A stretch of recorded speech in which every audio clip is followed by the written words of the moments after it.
안녕하세요. 사연 왔어요 톡톡입니다. 구독과 좋아요, 알림 설정 꼭 부탁드립니다. 그럼 오늘의 이야기 시작해 보겠습니다. 영화나 드라마를 보면 주인공들이 움직이는 이유는 항상 결핍 때문이더라고요. 무언가 부족하고 모자라고 충족되지 않은 마음을 어떻게 하든 해결하려고 노력하는 거. 그게 주인공들을 때로는 일반인보다 훨씬 더 씩씩하게 하기도 하고 잔인하게 하는 걸 보면서 저는 어쩌면 사람이 가지고 있는 슬픔이나 그 슬픔으로 만들 수 있는 힘 중에 가장 큰 건 결핍에 대한 욕망이 아닐까라는 생각을 늘 하곤 합니다. 저도 결핍이 참 많거든요. 그리고 제 결핍은 결코 제 노력으로 해결될 수 없는 그런 결핍입니다. 바로 부모님에 대한 결핍이기 때문입니다. 저는 보육원에서 자랐어요. 제 기억에는 항상 여러 명의 아이들과 저를 돌봐주는 누군가가 있었죠. 다행인지 불행인지 돌봐주시는 분들은 정이 많고 다정한 분들은 아니었습니다. 하지만 책임감 있고 솔직하신 분들이었어요. 어렸을 때는 그분들이 정이 많지 않다는 게 좀 서운하기도 했습니다. 아무리 100점을 맞아봐도 잘했네 라는 말 이상은 들어보지 못했으니까요. 다른 친구들 보면 엄마가 펄쩍펄쩍 뛰며 좋아하고 너무 잘했다고 파티도 열어주고 친구들 불러 잔치를 열어주며 이번에 시험 잘 봐서 이렇게 크게 해주는 거라고 생색도 내고 그런 것들을 보면서 나는 왜 저런 칭찬을 한 번도 받아보지 못하는 걸까 속상하기도 했습니다. 그런데 어른이 되면서 보니까 그렇게 단순한 칭찬하고 좋아하는 건 정말 순식간이고 그것보다 더 중요한 건 앞으로 나아가는 힘을 실어주는 것이더라고요. 불행인지 다행인지는 모르겠지만 저는 쌀쌀맞은 제 보호자들 때문에 그렇게 앞으로 나아가는 힘은 가득한 어른이 되었습니다. 남들보다 일찍 독립적이 되었고 그 독립성의 마음을 가지고 열심히 살았어요. 어지간해서는 흔들리거나 무너지는 거 없는 그런 성격으로 컸지만 어느 순간 제가 한 번씩 흐트러지는 때가 있었습니다. 바로 부모님에 대한 결핍이 드러나는 순간이었어요. 혼자 패밀리 레스토랑에서 밥을 먹다가 고개를 들어 주변에 있는 모든 사람들이 가족들과 밥을 먹는데 나 혼자 쓸쓸히 포크를 놀리고 있는 상황에 마주었을 때 부지불식간에 푹 눈물이 터져 나오곤 했습니다. 그거는 참 저도 어쩔 수가 없는 거더라고요. 제가 노력한다고 어떻게 되는 것도 아니고 그냥 그렇게 되는 것, 그래서 멍하게 당해야 하는 것, 그 이상도 이하도 아니었으니까 마음이 갑갑하고 외로워지기 시작하더라고요. 나이가 들수록 점점 더요. 그때부터 저는 무언가 키우는 것에 집착하기 시작했습니다. 제가 정을 쏟을 것이 없으니 무언가라도 키우면서 그걸 해소해야 했었나 봐요. 개도 키우고 고양이도 키우고 정말 생명이 있는 거는 다 키워본 것 같아요. 그런데 공동주택에서 그런 반려동물들을 키우는 게 그다지 쉬운 일만은 아니잖아요. 제가 아무리 조심하고 신경 쓴다고 해도 이웃과의 갈등은 조금씩 늘어나고 그때마다 죄송하다, 시정하겠다 사과하다가 결국 밀려나 변두리 작은 주택 밀집 지역까지 삶의 터전을 옮기게 되었어요. 제 얘기를 듣고 남들은 아니 무슨 개고양이 때문에 그렇게 이사까지 가냐라고 하지만 제가 그 아이들을 끌까지 책임지지 않는 건 저희 부모님이 저를 책임지지 않았던 것과 크게 다르지 않다는 생각이 자꾸만 들어서 그 아이들의 손을 놓을 수가 없더라고요. 저만 바라보며 무해하게 애교를 부리는 그 생명들을 도저히 제가 포기하고 누울 수가 없었습니다. 나름 행복했어요. 그 친구들을 돌보며 저의 허전함도 어느 정도는 해소할 수 있었고 이거면 되었다라는 생각이 들기도 했으니까요. 그리고 오히려 작은 동네로 오니까 사람들이랑 더 친근하게 지낼 수 있어서 외로움 많은 저로서는 그것도 좋았습니다. 요즘 세상 같지 않게 그래 또 오며 가며 얼굴 보면 인사하고 안부 묻고 하는 문화가 아직 그 동네에는 살아 있었거든요. 그런데 그것도 사람 나름이었던 모양입니다. 모든 동네 사람들이 다 이렇게 친절하고 다정한 건 아니었죠. 유난히 한 할아버지 한 분이 사람들하고 영 못 지내시는 분이 있었습니다. 저도 처음에는 왜 그런가 싶어 좀 미안했는데 몇 번 어떤 사건이 일어나고 나서는 저래서 저 할아버지가 주변에 사람이 안 남는구나 라는 생각을 하게 되었어요. 정말 너무너무 욕심이 많은 분이었습니다. 욕심이 얼마나 많은가 하면은 도둑과 그렇지 않은 사람의 경계선을 넘나든다고나 할까요? 예를 들면 이런 겁니다. 왜 우리가 크게 버릴 마음 없는데 당장 쓰지 않아서 어딘가에 쌓아두는 물건들이 있잖아요. 그런데 이 동네에는 다행히 그런 물건들을 둘 수 있는 공간이 집 앞에 하나씩은 다 마련되어 있었거든요. 그러니까 사람들이 아무 생각 없이 그곳을 창고처럼 쓰곤 합니다. 문 앞에 작은 공간이 있으니 거기에다 쪽문을 달아서 정말 창고로 쓰는 사람도 있고 아니면 무심하게 며칠 정도는 그곳에 그냥 물건을 내어놓긴 합니다. 한마디로 아파트 복도를 자기 편한 대로 쓰는 것처럼 비슷한 개념이라고 생각하시면 돼요. 그런데 그 할아버지는 거기를 꼭 한 번씩 들여다보고 괜찮은 물건이 있는 것 같으면 그 집 문을 정신없이 두들기며 이거나 달라고 생떼를 쓰시는 겁니다. 그래서 아니다 할아버지 이거 우리가 쓸 거다. 드릴 수 없다라고 얘기를 하면 그렇게 화를 내고 어차피 안 쓸 거 아는데 이 노인네가 좀 갖고 가서 쓰는 게 그렇게 아깝냐고 약간 안 주는 사람을 이상한 사람 취급하는 그런 부분이 있으신 거죠. 그러니 당연히 사람들은 당황하게 되고 싸우게 되고 그렇게 몇 번 말을 섞다가 나중에는 그냥 줘버리거나 이후에 그곳에 더 이상 물건을 내놓지 않거나 하는 상황이 생기는 거였습니다. 저도 몇 번 강아지, 고양이 용품 씻어서 말리려고 내놨다가 그거 가져가시려는 것 때문에 실랑이를 한 적이 있어서 잘 압니다.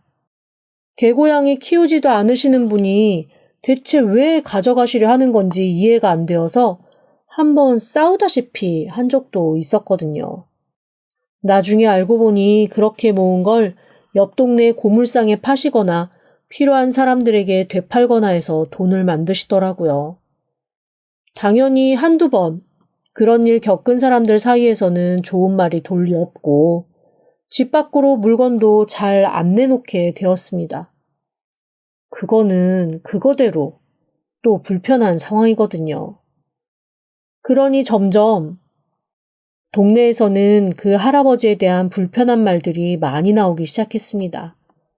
제가 이사를 갔을 무렵은 모든 동네 사람들이 그 할아버지가 불편해서 이리 피하고 저리 피하던 딱 그 시점이었고요. 처음에는 제가 그것도 모르고 친절하게 인사를 하며 챙겨드렸다가 고양이 강아지 물품 가져가시려던 사건으로 아주 단단히 걸려들었던 거죠. 모든 동네 사람들이 당신을 무시하는데 저는 그래도 오며 가며 환하게 인사하고 말 걸어주고 그 할아버지가 소위 다음 타겟을 저로 잡으신 듯 하더라고요. 그 이후로 물건은 집어가지 않으셨지만 그래도 그나마 제가 제일 곁을 주었던 사람인지 어느 날부턴가 저한테 혹시 남는 반찬 있냐? 혼자 그거 다 먹을 거냐? 나 좀 나눠줘라. 그런 얘기를 하시기 시작했습니다. 처음에는 좀 황당했는데 할아버지가 얼마나 배가 고프면 그러실까 싶어 몇 번 나눠드린 게 어떻게 보면 또 다른 화근이 되었습니다. 그 다음부터는 아주 저한테 뭐 맡겨놓으신 것처럼 수시로 와서 뭔가 요구를 하시더라고요. 이게 아닌데 라고 점점 이상한 생각이 들 때쯤 저를 평소에 귀여워해 주시던 동네 할머니 한 분이 저를 슬그머니 불러 이런 말을 해주셨습니다.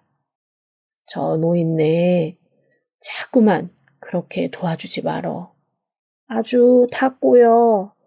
단단히 걸려든다고. 나도 처음에는 사정이 불쌍해서 이래저래 도와주기도 하고 밥을 넣어 먹여주고 그랬는데 고마운 거 모르고 계속 들러붙는 양반이야. 에휴, 사람이 변해도 어떻게 저렇게 변하는지. 원래부터 저러셨던 게 아니에요? 무슨 사연이 있어요? 있지. 사연 없는 사람 어딨겠어. 원래 이 동네 토박이야. 그리고 저렇게 양심이 없는 사람도 아니었고. 동네에서 무슨 일이 났다 하면 자기 돈 턱턱 내서 다 해결해주고 그렇게 돈 잘 쓰던 사람이야. 할아버지들 굶는 것 같다 하면 양로원에 음식하는 트럭 이런 거 불러서 두둑하게 드시게 하고 그런 거 아무렇지도 않게 신나게 하던 사람이었어. 그런데 어떻게 저렇게 되신 거예요? 할머니가 들려주신 그 할아버지의 이야기는 참 서글프고 안타까운 것이었습니다. 원래 집에 물려받은 재산도 꽤 있었고 돈도 잘 썼던 그 할아버지는 동네에서 알아주는 부자 집안이었다네요. 집안 대대로 그 동네에 살면서 주변 땅도 많이 가지고 있었고 그 땅들이 재개발 붐을 타면서 더 큰 재산을 만든 셈이었던 거죠. 결혼도 무난하게 하셔서 남매 낳고 잘 사셨대요. 그런데 부모님이 돌아가시고 그 큰 재산이 자기한테 다 들어오고 어렸을 때부터 고생 한번 안 해본 채 혼자 남겨진 거죠. 주변에 좋은 사람들만 있는 상태에서 살았다 보니 세상 물정을 너무 모르셨던 모양입니다. 그래도 부모님 살아계실 때는 부모님이 주변에 이상한 사람, 나쁜 사람 어느 정도 걸러내주고 보호를 해줬는데 부모님이 돌아가시고 나니 그런 거 없이 그냥 그 이상한 사람들한테 고스란히 노출이 되어버리신 거였습니다. 아내분도 세상 물정 모르기는 마찬가지였나 봐요. 그냥 그 남편이 하자는 대로 유순하게 따라가는 그런 분이었던 모양이었는지 결국 나쁜 사람들 꼬임에 빠져 잘못 투자했다가 죄다 날리고 그거 만회해보겠다고 다시 뛰어든 곳이 하필이면 도박판이었던 겁니다. 하지만 세상이 어디 그리 호락호락한가요?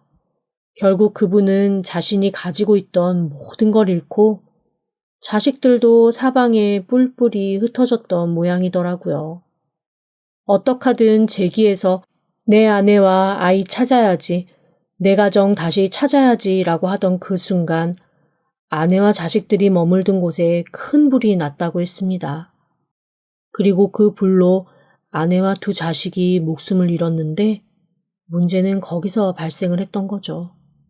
그 돌아가신 아내분과 자녀들이 이웃이 조금만 관심을 가지고 살펴줬으면 사실 빠져나올 수 있었던 상황이었나 봐요. 그런데 다들 못 살고 궁상 떨며 사는 집이니 그냥 우리라도 먼저 살자 그러고 알리지도 않은 채 휘휘 다 빠져나와 버렸던 거죠. 그렇게 잠든 채 아내와 자식들이 목숨을 잃은 거였습니다. 그날부터 그 할아버지가 조금 이상해지기 시작했다고 하시더라고요. 지나가는 사람들한테 수시로 원망하는 말을 내뱉기도 하고 너희가 내 자식을 죽였다라며 버럭 성을 내시기도 하고 그렇게 밖으로 화를 내뿜기 시작했대요. 자기가 잘못해서 식구들이 죽었다는 걸 알지만 그것보다는 지키지 못한 슬픔에 약간 정신이 오락가락하신 것 같았습니다. 하지만 그거는 그 누구도 어떻게 해결해 줄 수 있는 문제가 아니잖아요.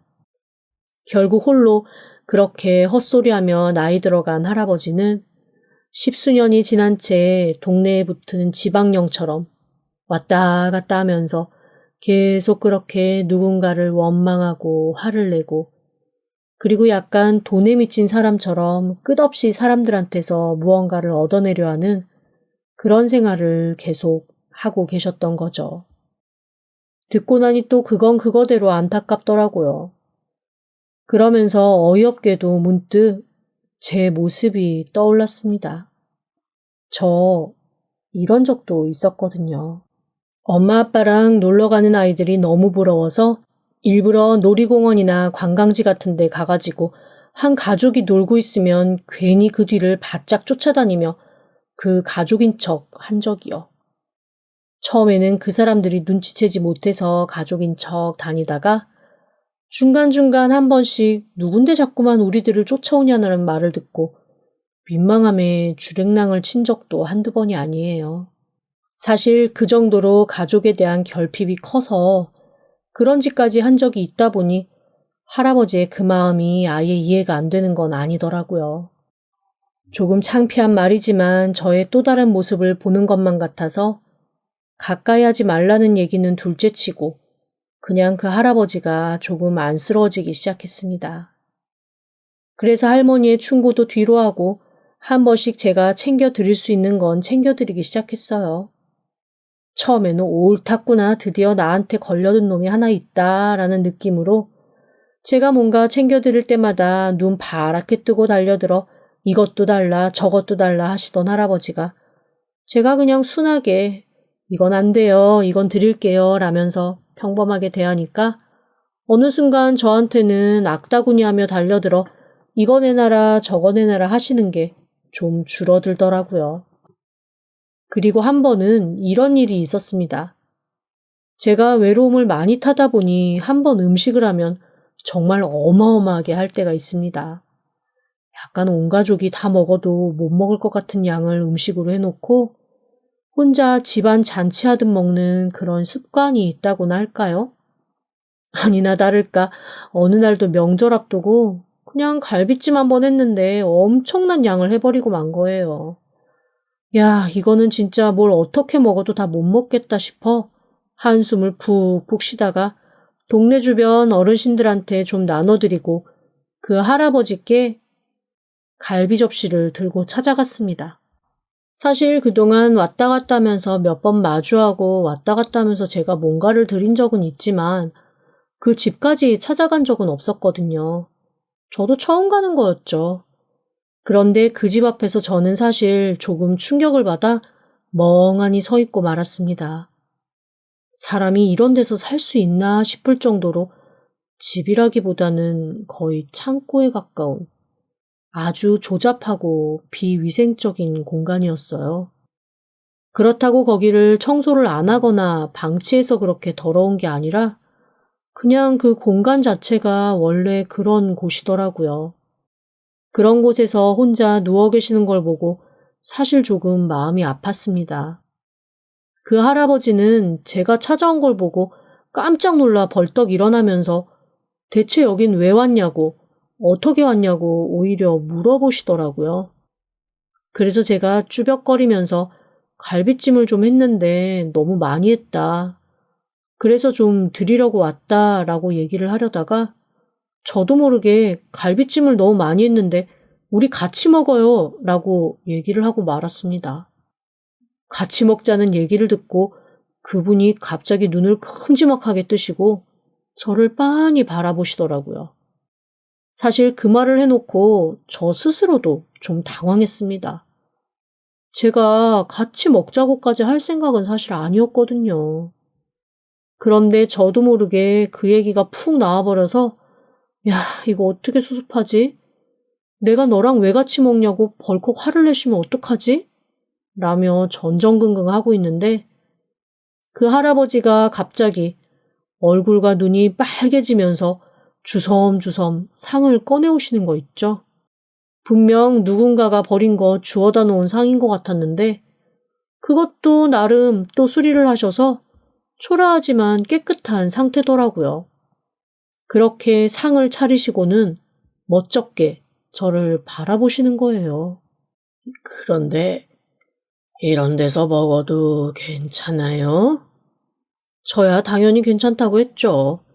그리고 얼결에 그 할아버지와 함께 조용히 둘이 상을 차려서 조촐하게 같이 밥을 먹기 시작했습니다. 그런데 생각해보니까 누군가랑 같이 먹는 밥이 얼마만인지 모르겠더라고요. 비록 제가 한 갈비찜에 반찬도 얼마 전에 제가 조금씩 나눠드린 그냥 제가 차린 제밥상 같은 그런 상이었지만 함께 앉아가지고 그래도 도란도란 얘기하면서 먹는 것은 꽤 즐거운 경험이었습니다. 그런데 말없이 식사를 이어가시던 할아버지가 갑자기 저한테 뜬금없이 가족에 대해서 물으시더라고요. 그래서 순간 이걸 어떻게 대답해야 하나라면서 잠시 망설이다가 짐짓 밝은 척, 저 가족 없어요 라고 얘기를 했습니다. 그러자 그분이 눈을 동그랗게 뜨고 가족이 없다는 게 무슨 의미냐고 물어보시는 겁니다. 그러면서 뭔가 생각을 곰곰하시다가 저한테 이렇게 말씀하시더라고요.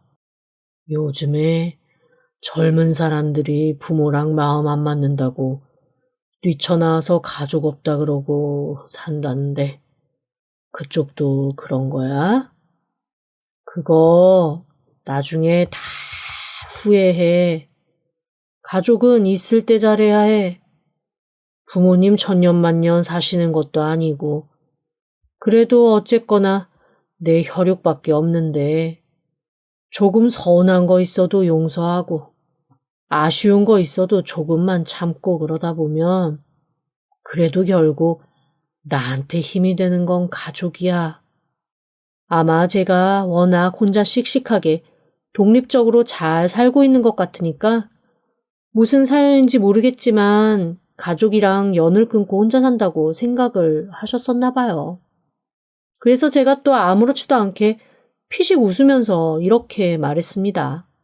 진짜로 없는 거예요. 저 보육원에서 자랐거든요. 정말로 가족이 어디 있는지 몰라서 없다고 한 거예요. 저 진짜 가족이 없어요. 그러자 늘 무뚝뚝하고 약간 심술궂기까지 했던 그 할아버지가 얼굴이 빨개지는 게 느껴졌습니다. 당황하신 것 같더라고요. 그 모습을 보니까 제가 오히려 더 당황스러워졌습니다. 아, 그렇게 당황하실 거 없어요.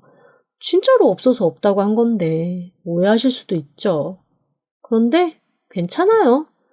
한 번도 있어 본 적이 없어서 별로 외롭거나 슬프거나 하지도 않아요. 원래 다이어트도 먹어봤던 맛을 잊지 못해서 하기가 힘든 거라면서요. 아예 먹어보지 못하면 힘들지조차 않을 텐데 제가 그래요. 그러자 할아버지가 조용히 그때부터 아무 말도 없이 고개만 푹 숙이고 갈비찜만 묵묵히 드시더라고요. 저도 그래서 아무런 말 없이 앞에 앉아서 마치 모르는 사람 둘이 앉아 먹는 것 마냥 묵묵히 갈비찜을 먹었죠. 그리고 나오면서는 혼자 어색해서 머리를 긁적이며 이렇게 말씀드렸습니다. 아우, 그런데 어떡하죠? 제가 드시라고 쌓아놓고 제가 다 먹고 가는 것 같네요. 이따가 조금 더 갖다 드릴까요? 어차피 저 집에 둔 거 그거 다 먹지도 않을 것 같은데 갖다 드릴 테니까 나중에라도 혼자 좀 드세요. 그랬더니 그 할아버지가 머뭇머뭇하면서 저를 보다가 글쎄 이렇게 말씀을 하시더라고요. 그거 같이 먹으면 안 돼? 네? 그게 무슨 말씀이세요? 아니, 내가 그 집으로 가는 게 불편하면 여기 와서 같이 먹어도 되고 혼자 먹으면 맛없잖아. 오늘 같이 먹으니까 난 맛있고 좋았는데 나랑 같이 밥 먹자고 그러면 불편하려나? 그런데 참 이상하죠? 평소 같으면 뭐 저런 얘기를 해? 노인네 주책이야? 라고 생각을 했을 텐데 왠지 별로 그런 생각이 안 들더라고요. 그래서 제가 그렇게 하시는 게 편할 것 같으면 같이 드셔도 된다고. 어차피 저희 집은 마당에 상 놓고 이 사람 저 사람 왔다 갔다 하면서 같이 먹어도 되는 그런 집이니까 저희 집으로 오시라고. 여기보다는 아마 조금 편하실 수 있다고 그렇게 얘기를 했습니다. 그리고 정말로 그 이후부터 일주일에 2-3번 정도 그 할아버지는 저희 집으로 식사 때 찾아와 함께 식사를 하고 가셨습니다. 처음에는 동네 사람들이 좀 이상하게 보더라고요. 저한테 함부로 잘해주지 말라는 둥 그러다가 코 낀다는 둥 그런 얘기를 해주시는 분도 있었고, 대체 굳이 왜 저 노인네를 그렇게 챙기냐라면서 이상한 눈으로 보시는 분도 있었습니다. 하지만 제가 그동안 얼마나 동네 사람들한테 이것저것 잘 나눠주고 그런 것들을 좋아했는지 다들 아시기 때문에 그냥 요즘에 같지 않게 착한 애가 어른한테 잘한다 정도로만 받아들여 주시는 분들도 많더라고요. 그런데 솔직히 말하면 저도 제가 왜 이런지 사실은 잘 판단이 되지 않았습니다. 굳이 이러지 않아도 될 것 같은데 제가 그러고 있다는 게 좀 우습기도 했고요. 그런데 그렇게 밥을 먹다 보니까 왜 식구라는 말이 생겼는지 알겠더라고요. 식구가 음식 식자에 입 구자를 써서 식구잖아요. 즉, 함께 밥을 먹는 사이라는 얘기겠죠. 그렇게 밥을 먹다 보니 그냥 이런저런 얘기도 나누게 되고, 얘기를 나누다 보니 서로 오해했던 거나 이해할 만한 것들이 좀 더 생기고, 그러다 보니 각자에게 마음이 조금 가는 경우도 생겼습니다. 물론 그 마음이 간다는 게 로맨틱한 그런 관계는 절대 아니에요. 그저 그분과 제가 서로를 이해하고 배려할 수 있는 사이가 됐다는 것 뿐이죠. 특히 그분은 저에게 지난 세월에 대한 얘기, 가족에 대한 얘기를 일절 하지 않으셨지만 저는 동네 할머니에게 들은 얘기가 있잖아요. 그래서 그분이 어떤 마음으로 살아오셨는지 이해가 되다 보니까 조금 더 마음이 쓰이는 것도 사실이었습니다. 저는 그분에게 말했던 것처럼 한 번도 가져본 적이 없어서 모르는 가족에 대한 그리움. 어쨌거나 그분은 오랜 세월 갖고 사셨던 거니까요. 그렇게 할아버지와 저는 절친이 되었습니다. 동네 사람들도 처음에는 이러쿵 저러쿵 말이 많다가 저랑 함께 밥을 먹고 서로 다정하게 지내면서 그 할아버지가 동네에서 이것저것 가져가려고 애명글면 애쓰시는 게 많이 없어졌거든요. 오죽하면 사람들이 같이 밥 먹어주는 사람이 생겨서 너그러졌나 보다라고 농담을 다 하실 정도였으니까요. 그 정도로 할아버지도 많이 바뀌셨고 저 역시도 같이 밥 먹는 사람이 생기니 뭐랄까 그냥 정말 식구가 생긴 것 같고 마음 한편에 어딘가 의지되는 마음도 생기고 좋더라고요. 아, 중간에 한 번은 이런 일도 있었습니다. 제가 밤늦게 집으로 돌아오는데 골목에서 모자를 쓴 남자 하나가 나타나서 저를 붙들고 협박을 하더라고요. 입을 손으로 막고 뭔가 뾰족한 것을 갖다 대니 온몸이 얼어붙어서 아무 생각도 안 나던 그때 땡그랑 소리와 함께 그 남자가 갑자기 나뒹구는 겁니다. 보니까 그 할아버지가 양손으로 들어도 버거울 것 같은 아주 큰 중국식 냄비를 들고 씩씩거리며 서 계시는 거 있죠. 그걸로 치안의 뒤통수를 완전히 후려갈기신 거죠. 그제야 저도 몸에 들어갔던 긴장이 풀린 건지 고래고래 소리를 지르기 시작했습니다.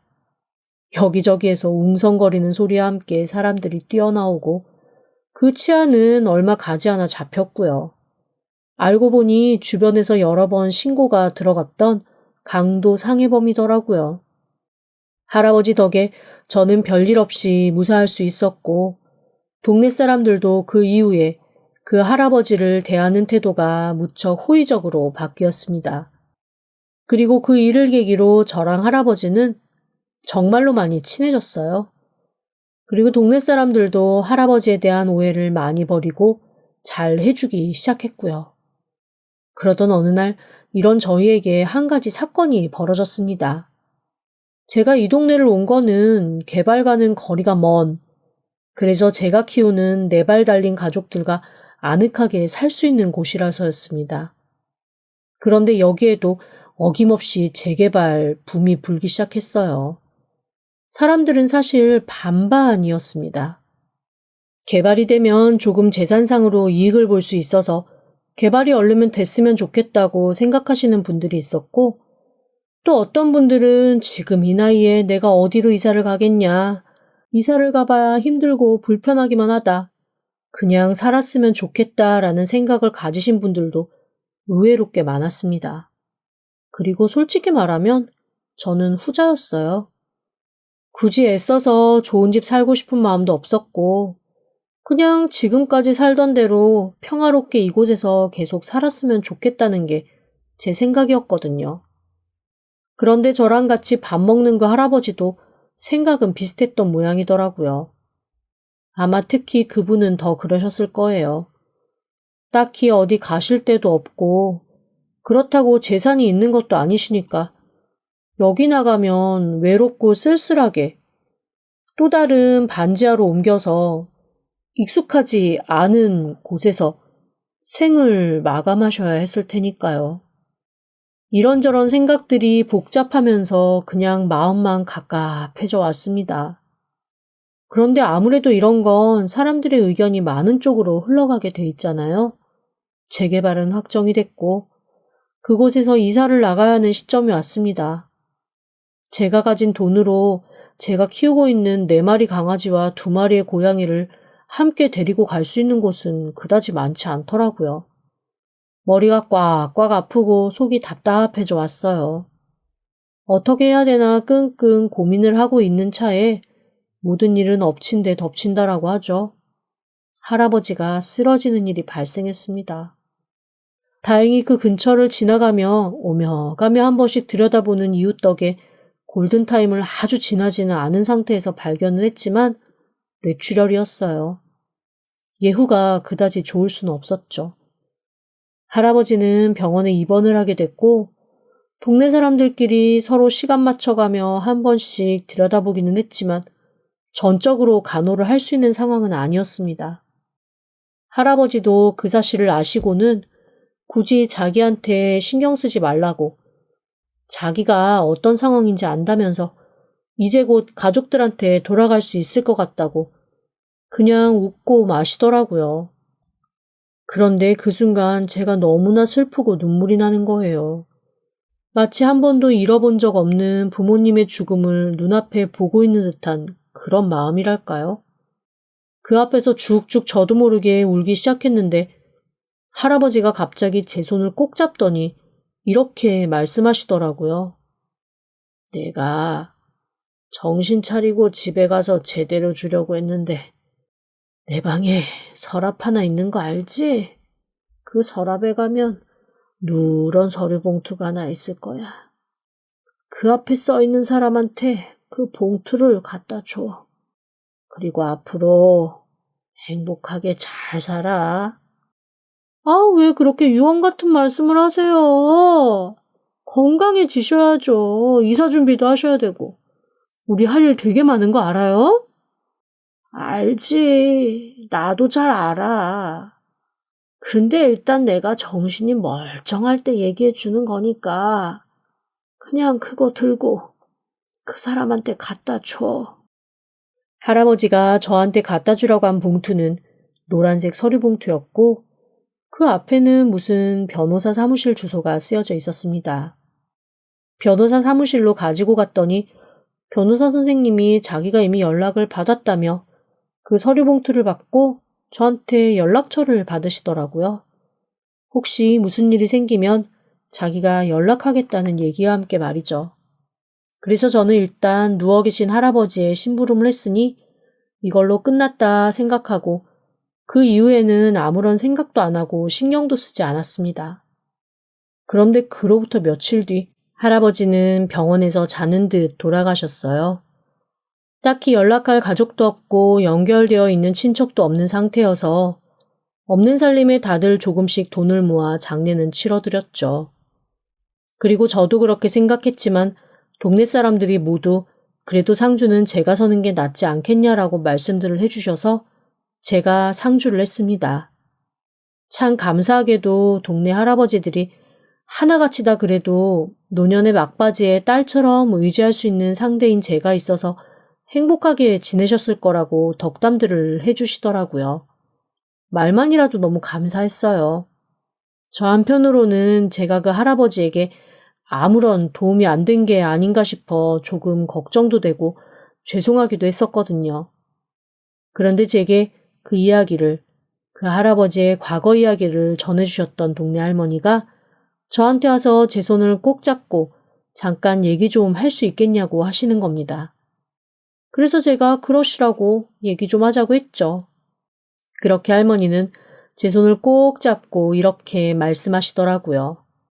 내가 이 노인네랑 어쨌거나 이 동네에서는 제일 오래된 친구 사이거든. 뭐 나이 차이는 얼마 안 나서 오빠라고 불러야 되지만 어느 순간 나이 먹으니까 야, 너 하면서 같이 늙어가는 처지가 되더라고. 아마 그래서 내가 이 노인 내가 더 안타깝고 속상했는지도 몰라. 아니 내가 사정도 다 알고 만약에 도울 수 있으면 내가 돕는 게 맞는데 나도 사정이 그렇게 여의치가 않으니 내가 뭘 해줄 수 있는 게 있나. 그래서 이래저래 속상하기만 하다가 어쨌거나 늙음하게 딸 대신 아들 대신 자식 노릇 해주는 사람이 생겨서 이 사람이 얼마나 행복해하고 기뻐했는지 몰라. 나한테 몇 번이고 얘기했다니까. 너무 고맙고 행복하다고. 그래서 그 얘기 내가 꼭 전해주고 싶었어. 그 얘기를 듣는데 갑자기 눈물이 펑펑 쏟아지더라고요. 그렇게 한참을 울고 있는데 누군가가 저한테 아는 척을 했습니다. 고개를 들어보니 그 변호사 선생님이더라고요. 그 변호사가 울고 있는 저를 옆에 있는 작은 방으로 데리고 가서 슬그머니 서류 하나를 내밀었습니다. 그리고 저는 그 서류를 보고 너무나 깜짝 놀라고 말았어요. 그 할아버지가 전 재산을 다 저에게 남기셨더라고요. 그런데 더 놀라운 건 가난하게 사시는 분인 줄만 알았던 그 할아버지가 사실은 엄청난 부자였던 겁니다. 그 일대에 있는 땅들을 그동안 다 야금야금 사서 모아두신 상태였던 거였어요. 알고 보니 식구들이 그렇게 되기 전부터 어떻게 하든 재개하려고 땅을 사고 돈을 모으셨는데 식구들이 불의의 사고로 세상을 떠난 후 모든 것을 포기하고 망연자실하게 있으면서 방치하고 있다가 최근에서야 그것들을 하나하나 다시 다 챙기기 시작하셨대요. 그리고 그 모든 재산을 다 저에게 남기신 거였습니다. 유언장에 써있는 얘기는 딱 한마디였어요. 식구가 되어주어서 고맙다라는 거였죠. 저는 그저 밥 한 끼 같이 했던 것뿐이었는데 저한테 그 밥 한 끼가 밥 한 끼 그 자체의 의미가 아니라 다정한 시간을 보상받는 거였던 것처럼 그 할아버지도 그랬던 모양입니다. 갑자기 눈물이 펑펑 쏟아지더라고요. 그리고 한없이 통곡이 터져 나왔습니다. 저는 그렇게 할아버지가 남겨주신 재산을 싹 정리해서 외곽에 꽤 넓은 땅을 사서 이사할 수 있었습니다.